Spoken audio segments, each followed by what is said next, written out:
샬롬, 이동춘 목사입니다. 오늘도 여러분의 삶이 주님의 평안으로 가득하시길 기원하며 하나님의 말씀을 나누겠습니다. 오늘 우리들에게 주시는 말씀은 히브리서 8장 1절 말씀입니다. 지금 우리가 하는 말의 요점은 이러한 대제사장이 우리에게 있다는 것이라. 그는 하늘에서 지극히 크신 이의 보좌 우편에 앉으셨으니. 아멘. 히브리서 8장 1절 말씀을 본문으로 히브리서 강의 14번째 시간, 예수님은 대제사장, 당신은 제사장이라는 제목으로 말씀을 나누도록 하겠습니다. 길고 복잡하고 장황한 설명을 핵심을 중심으로 간단하게 정리하는 것을 요점 정리라고 하죠.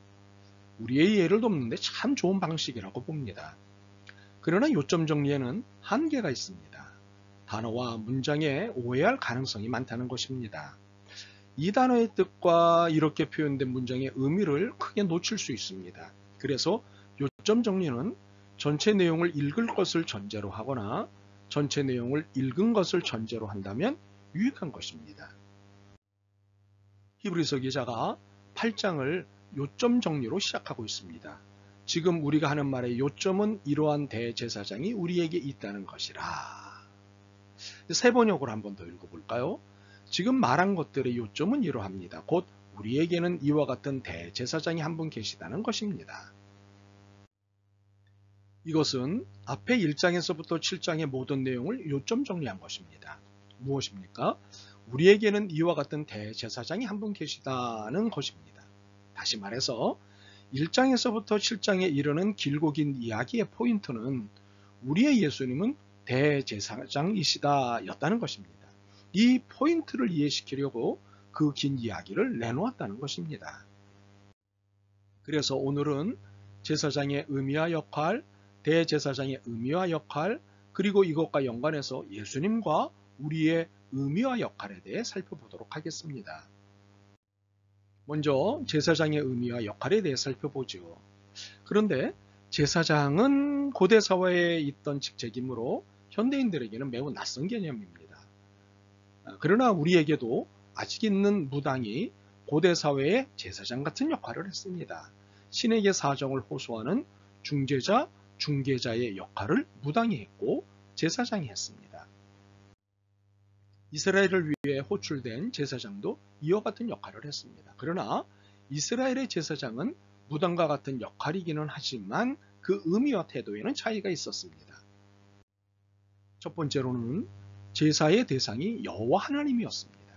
창조자요, 통치자요, 지존자이신 여호와 하나님이 제사의 대상이었고 제사장은 여호와 하나님을 위해 존재하는 사람들이었습니다. 두 번째로 제사장은 하나님의 사람이었으나 백성들의 입장에서 하나님께 호소하는 역할이었습니다. 물론 하나님의 뜻을 따라 사는 사람이었습니다. 그러나 백성들 편에서 하나님의 뜻을 설득하였습니다. 세 번째는 제사장의 인생은 시작부터 끝까지 제사장이었습니다. 레위 지파는 아예 제사장 지파로 구분되어 태어날 때부터 제사장으로 살았습니다. 이것은 운명이고 사명이었습니다. 중간에 제사장이 되거나 중간에 그만둘 수 있는 것이 아니었습니다. 선택의 여지가 전혀 없는 운명으로서의 사명이었습니다. 네 번째는 제사장은 제사에 관한 모든 것 일체를 감당했습니다. 제사로 드리는 동물의 배설물, 피, 폐기물 등 심히 고약한 뒤처리를 다 감당했습니다. 천한 사람이 하는 일, 귀한 사람이 하는 일이 따로 없었습니다. 하나님께 올리는 제사와 관련된 모든 일은 알파에서부터 오메가까지 다 감당했습니다. 누구나 다 그렇게 했습니다. 다섯 번째로 제사장은 늘 거룩에 입각한 말과 행동을 했습니다. 제사를 올려드리는 하나님이 거룩하시기 때문이었습니다. 그러나 거룩이라는 것이 소위 위험을 떤다는 의미가 아닙니다. 거룩이란 정의와 사랑입니다. 폼이 아니라 지향성을 말합니다. 정의로운 삶과 사랑의 삶을 살아내는 것이 거룩입니다. 옳은 것을 추구하는 그리고 이해와 포용을 이루어내는 소통적 삶을 사는 것이 거룩입니다. 이 거룩을 일상과 현장에서 살아낸 사람이 대제사장이었습니다. 이번에는 대제사장에 대해 살펴볼까요? 대제사장은 제사장 전체를 대표하는 총책임자였습니다. 규칙으로는 1년 리더십이었습니다. 그래서 매년 제사장 리더십인 대제사장이 선출되고 그는 1년 동안 자신의 리더십을 수행했습니다. 이 리더십의 의미는 무엇이고 그 역할은 무엇이었을까요? 대제사장은 제사장들의 대표였습니다. 총책임자였습니다. 그런데 이는 권력과 무관한 것이었습니다. 가장 험한 심부름을 하는 자리였기 때문입니다. 죽음을 각오하고 하는 자리이기 때문입니다. 대제사장은 1년에 한 차례 지성소에 들어가는 일을 해야 했습니다. 그런데 이 지성소는 맨정신으로는 들어갈 수 있는 곳이 아니었습니다. 죽음과 생명이 공존하는 곳이었기 때문입니다. 더 정확히 말하면 사느냐, 죽느냐, 둘 중 하나가 결정되는 곳이었기 때문입니다. 백성들이 준비한 제사와 그간의 삶의 내용이 하나님의 마음에 들면 살지만 마음에 들지 않으면 죽음이기 때문입니다.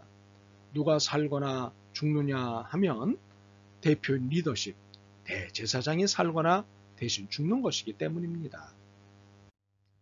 그래서 대제사장이 지성소에 제사를 드리러 갈 때는 항상 그의 발목에 방울이 달린 줄을 묶었습니다.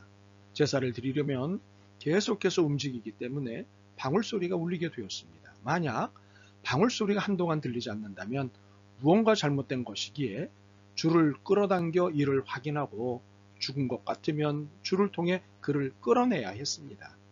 이렇게 해야 하는 이유는 지성소는 대제사장만 들어갈 수 있었기 때문입니다.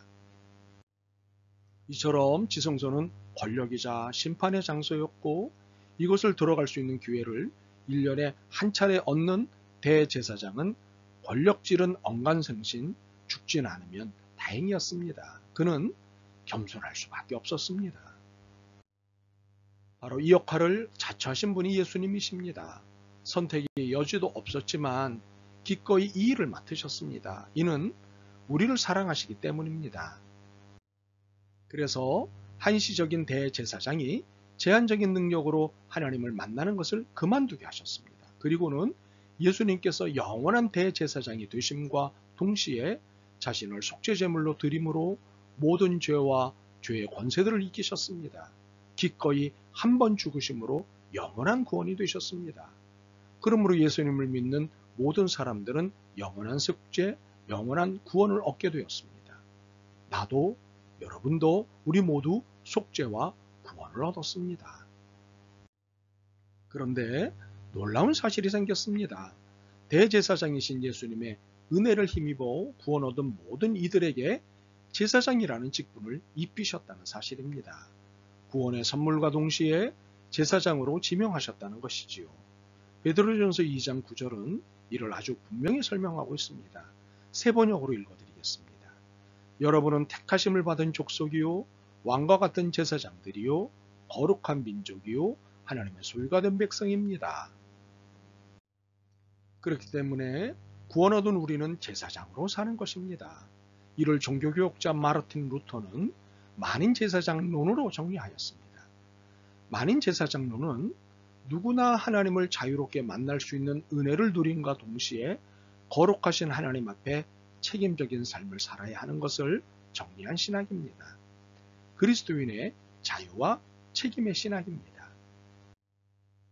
제사장의 삶은 앞서 설명한 대로 귀천을 패하고 기꺼이 굳은 일을 자발적으로 하는 삶을 사는 것입니다. 거룩의 의미인 정의와 사랑을 이 땅에 실천하고 실현시키는 사람을 사는 것입니다. 바로 이 사람이 나고 우리여야 하는 것입니다. 우리는 모두 제사장입니다. 아멘. 주님, 저희를 구원과 동시에 제사장으로 지명하셨음을 깨달았습니다. 주님께서 행하신 대제사장의 삶을 살아낼 수 있도록 도와주옵소서. 희생과 섬김, 낮아짐과 내어줌을 살아내게 하옵소서. 예수 그리스도의 이름으로 기도드립니다. 아멘. 오늘도 여러분의 믿음과 삶을 응원합니다. 사랑합니다.